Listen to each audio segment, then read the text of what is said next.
சிலுவை என்று இறக்கி வைக்கவில்லை, கூர்மையான ஆணி என்று புறக்கணிக்கவில்லை.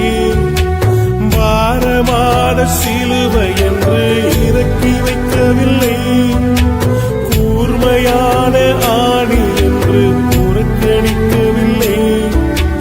என்னை யோசித்தீரே, என்னை நேசித்தீரே, எனக்காக ஜீவன் தந்த